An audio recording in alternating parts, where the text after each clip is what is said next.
नमस्कार, मी एकता. अमरावती बुलेटिन मध्ये आपलं स्वागत. अमरावती जिल्ह्यातील मोर्शी तालुक्यात अवैध सावकारीचा आणखी एक बळी गेल्याची धक्कादायक घटना समोर आली आहे. तरोडा येथील शेतकरी पवन भाकरे यांनी शेतातील झोपडीत गळफास घेऊन आत्महत्या केली. मुद्दल आणि व्याजाची रक्कम परत करूनही शेती परत मिळत नसल्यानं तसंच सावकारांकडून होत असलेल्या कथित ब्लॅकमेलिंगला कंटाळून त्यांनी हे टोकाचं पाऊल उचलल्याचा आरोप केला आहे. मृत्यूपूर्वी लिहिलेल्या चिठ्ठीच्या आधारे मोर्शी पोलिसांनी तिघांविरुद्ध गुन्हा दाखल केला आहे. अमरावती जिल्ह्यातील मोर्शी तालुक्यातील तरोडा येथील शेतकरी पवन भाकरे यांनी शेतातील झोपडीत गळफास घेऊन आत्महत्या केल्याची घटना उघडकीस आली आहे. आरोपानुसार अवैध सावकारीच्या विळाख्यात अडकलेल्या पवन भाकरे यांनी मुद्दल आणि व्याजाची रक्कम परत करूनही जबरदस्तीने लिहून घेतलेली शेती परत मिळत नव्हती. तसंच कंत्राटदार आणि एजंटकडून होत असलेल्या कथित ब्लॅकमेलिंगमुळे ते मानसिक तणावात होते. मृत्यूपूर्वी लिहिलेल्या चिठ्ठीत काही व्यक्तींची नावं नमूद करण्यात आल्याचं समोर आल्यानंतर संतप्त नातेवाईक आणि शेतकऱ्यांनी मोर्शी पोलीस ठाण्यात धाव घेत मृतदेह ताब्यात घेण्यास नकार दिला. त्यानंतर मोर्शी पोलिसांनी कैलास सारडा, एजंट नवनीत चांडक आणि घनश्याम गट्ट्यानी यांच्याविरुद्ध गुन्हा दाखल केलाय. या घटनेनंतर अमरावती जिल्ह्यात अवैध सावकारीचा प्रश्न पुन्हा एकदा ऐरणीवर आला असून आरोपींवर कठोर कारवाईची मागणी होत आहे. मेळघाटातील धारणी तालुक्यातील टिटंबा आश्रमशाळेतील कथित विषबाधा प्रकरणाची व्याप्ती वाढली असून बाधित विद्यार्थ्यांची संख्या आता 70 वर पोहोचली आहे. सर्व विद्यार्थ्यांवर धारणी उपजिल्हा रुग्णालयात उपचार सुरू आहेत. दरम्यान या विषबाधेमागील नेमकं कारण शोधण्यासाठी प्रशासनाने अन्नाचे नमुने प्रयोगशाळेत पाठवून तपासाला सुरुवात केली आहे. अमरावती जिल्ह्यातील मेळघाटातील धारणी तालुक्यातील टिटंबा आश्रमशाळेत घडलेल्या कथित विषबाधा प्रकरणाची संख्या वाढत आहे. या घटनेत बाधित विद्यार्थ्यांची संख्या आता 70 वर पोहोचली असून सर्व विद्यार्थी 18 वर्षाखाली आहेत. त्यांच्यावर धारणी येथील उपजिल्हा रुग्णालयात उपचार सुरू आहेत.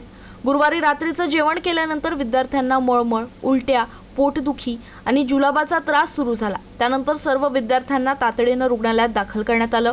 विद्यार्थ्यांना नेमकी कोणत्या अन्नपदार्थामुळे किंवा दूषित पाण्यामुळे विषबाधा झाली याचा शोध घेण्यासाठी प्रशासनाने अन्नाचे नमुने प्रयोगशाळेत तपासणीत पाठवले आहेत. दरम्यान या संपूर्ण प्रकरणाचा सखोल तपास सुरू असून विद्यार्थ्यांच्या प्रकृतीवर वैद्यकीय पथकाकडून सातत्यानं लक्ष ठेवण्यात येत आहे. अमरावती जिल्ह्यातील तिवसा तालुक्यातील मारडा गावात पर्यावरण संवर्धनासाठी ग्रामस्थांनी पुढाकार घेत स्मशानभूमी परिसरात तब्बल 200 वृक्षांची लागवड केली आहे. तिवसा तालुक्यातील मारडा येथील स्मशानभूमी परिसराचं सौंदर्यीकरण आणि पर्यावरण संवर्धन करण्याच्या उद्देशानं ग्रामस्थांनी वृक्षारोपणाचा उपक्रम हाती घेतला. ग्रामस्थांच्या आर्थिक सहकार्यानं कडुनिंब, कडू बदाम, चिंच, जांभूळ, वड आणि पापडी अशा विविध प्रजातींची एकूण 200 रोपं आणून 35 जुलै रोजी स्मशानभूमी परिसरात लागवड करण्यात आली. वृक्ष लागवडीपूर्वी जेसीबीच्या सहाय्यानं खड्डे तयार करण्यात आले होते. त्यामुळे नियोजनबद्ध पद्धतीनं वृक्षारोपण पूर्ण करण्यात आलं. या उपक्रमासाठी विनोदराव जिरापुरे, अमोल आसोले, नंदकिशोर नाना जिरापुरे यांच्यासह अनेक ग्रामस्थांनी मोलाचं सहकार्य केलं.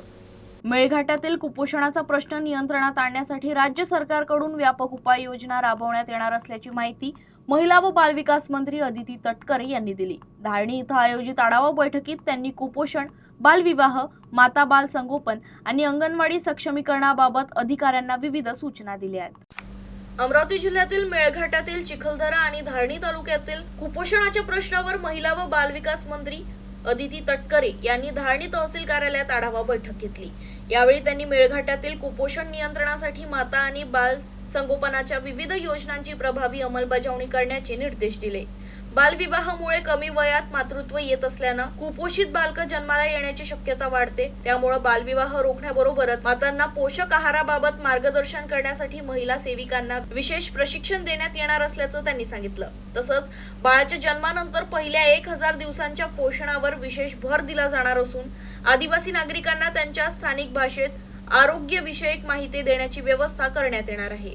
मेळघाटातील अंगणवाड्या स्मार्ट करण्यासाठी सौर ऊर्जा, स्वच्छतागृह आणि शुद्ध पाण्याच्या सुविधा उपलब्ध करून देण्यात येणार आहेत.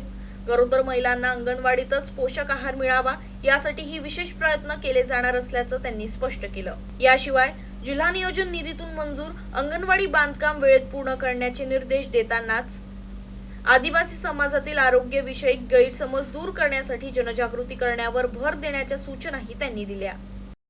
10 पॅरामीटरवरच त्यांनी काम करायचे. त्याच्यामध्ये चाइल्ड मॅरेज असेल, शाळाबाह्य मुलींची संख्या कमी झाली पाहिजे, इन्स्टिट्यूशनल डिलिव्हरी वाढली पाहिजे, ह्या सगळ्या डोमेस्टिक अब्युजेस, हे असे 10 पॅरामीटरच त्यांना दिलेले आहेत. ती समिती फॉर्म झाल्यानंतर त्यांना आपण तेवढ्या ह्याच्यासाठी ट्रेन करायचं एक, आणि जे समितीचे मेंबर्स आहेत त्यांच्याकडे व्हिडिओ, नंतर मग इथले जे THO असतील ते, त्याच्यानंतर महिला बालविकासचे जे अधिकारी असतील CDPOs आहेत यांचे कॉन्टॅक्ट नंबर्स प्रत्येक समितीकडे असले पाहिजे आणि जिम्मेदार, जेणेकरून त्या समितीला ज्या वेळेला वाटेल तिचे अध्यक्ष किंवा सदस्य कोणी डायरेक्ट त्या अधिकाऱ्याला, संबंधित तालुक्याच्या अधिकाऱ्याला ते कम्युनिकेट करू शकते, तरच ती कमिटी इफेक्टिव्ह होऊ शकेल. तर हे आपल्याला प्रायोरिटीनी ते करायचे. अमरावती नागपूर राष्ट्रीय महामार्गावरील रहाटगाव जवळील उड्डाणपुलाबाबत धक्कादायक प्रकार समोर आलाय. पुलाचं काम अद्याप अपूर्ण असतानाच आणि अधिकृत उद्घाटनही न होता या पुलावरून वाहतूक सुरू करण्यात आली आहे. अपूर्ण पुलावरून सुरू झालेल्या वाहतुकीमुळे मोठ्या अपघाताचा धोका निर्माण झाल्याचा आरोप करत नागरिकांनी तसंच शिवसेनेनं तीव्र नाराजी व्यक्त केली आहे. अमरावती नागपूर राष्ट्रीय महामार्गावरील रहाटगाव जवळील उड्डाणपुलाचं काम अद्याप पूर्ण झालेलं नाही. मात्र अधिकृत उद्घाटन होण्यापूर्वीच या पुलावरून वाहतूक सुरू करण्यात आल्याचा प्रकार समोर आलाय. पुलावरील अनेक कामं अद्याप अपूर्ण असल्यानं वाहन चालकांच्या सुरक्षितेचा प्रश्न निर्माण झालाय. अपूर्ण आणि धोकादायक पुलावरून वाहनं सुरू झाल्यानं मोठ्या अपघाताची शक्यता व्यक्त केली जात आहे. या प्रकारावर नागरिकांनी संताप व्यक्त केला असून राष्ट्रीय महामार्ग प्राधिकरणाच्या निष्काळजीपणावर प्रश्नचिन्ह उपस्थित केले जात आहेत. अपूर्ण पुलामुळे एखादा गंभीर अपघात घडल्यास त्याची जबाबदारी कोण घेणार असा सवालही नागरिकांकडून उपस्थित केला जातोय. आज सकाळपासून अमरावती ते नागपूर रहाटगाव नजीक असलेल्या या हायवेचं जे अपूर्ण असलेलं काम, जे गेल्या कित्येक वर्षापासून त्याचं काम सुरू आहे, परंतु आज सकाळपासून इथे ट्रकची वाहतूक आणि टू व्हीलर्सची संख्या अशा सकाळपासून सुरू आहे. या परिस्थितीत जर इथे कोणता अपघात झाला तर याला जबाबदार कोण, याची सर्वात पहिले या संबंधित या हायवेच्या प्राधिकरणाने दखल घ्यावी. संबंधित कोणताही विभाग असेल त्या विभागाने याची दखल घ्यावी व अपूर्ण काम अगोदर पूर्ण करावे आणि नंतर हा ब्रिज सुरू करावा. सातपुडा पर्वतरांगेच्या कुशीत वसलेलं गायमुख तीर्थक्षेत्र हे श्रद्धा, निसर्ग आणि अध्यात्माचा सुंदर संगम म्हणून ओळखलं जातं. महाराष्ट्र आणि मध्य प्रदेशातून वर्षभर हजारो भाविक इथं दर्शनासाठी येतात. मनोकामना पूर्ण होण्याच्या श्रद्धेसह अनेक भाविक आजारातून मुक्ती मिळावी या विश्वासानं इथं दीर्घकाळ मुक्कामही करतात. मोर्शी शहरापासून सुमारे 20 ते 25 किलोमीटर अंतरावर सातपुडा पर्वतरांगेच्या कुशीत आणि नदीकाठी वसलेलं गायमुख तीर्थक्षेत्र भाविकांचं प्रमुख श्रद्धास्थान बनलंय. या ठिकाणी पोहोचण्यासाठी नाळा गावापासून 2 ते 3 किलोमीटरचा पायी प्रवास करावा लागतो.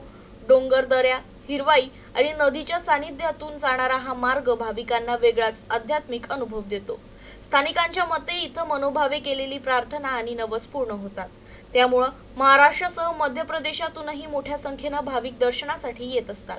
विशेष म्हणजे काही भाविक जुन्या आजारातून मुक्ती मिळावी या श्रद्धेनं इथं 1.25 महिना ते 3 ते 4 महिने मुक्काम करतात. सातपुड्याची शुद्ध हवा, नदीचं स्वच्छ पाणी आणि येथील शांत वातावरण आरोग्यास लाभदायक ठरत असल्याचा अनुभव अनेक भाविक व्यक्त करतात. गायमुख इथं नदीकाठी देवीची मूर्ती, शिवलिंग आणि नंदीची स्थापना करण्यात आली असून परिसरातील झाडांना बांधलेले लाल तांबडे झेंडे या ठिकाणाच्या धार्मिक वातावरणात अधिक भर घालतात. दरम्यान पावसाळ्यात नदीच्या पाण्याची पातळी वाढत असल्यानं भाविकांनी विशेष काळजी घ्यावी, तसंच पायी प्रवासासाठी आवश्यक साहित्य सोबत ठेवावे असं आवाहन स्थानिकांकडून करण्यात आलं आहे. नीट पेपर फुटी प्रकरणाच्या पार्श्वभूमीवर आत्महत्या केलेल्या विद्यार्थ्यांना श्रद्धांजली वाहण्यासाठी अमरावती शहर काँग्रेसच्या वतीनं आज कॅन्डल मार्च काढण्यात आला. राजकमल चौकातून सुरू झालेल्या या मार्चमध्ये काँग्रेसचे पदाधिकारी, कार्यकर्ते आणि नागरिक मोठ्या संख्येनं सहभागी झाले होते.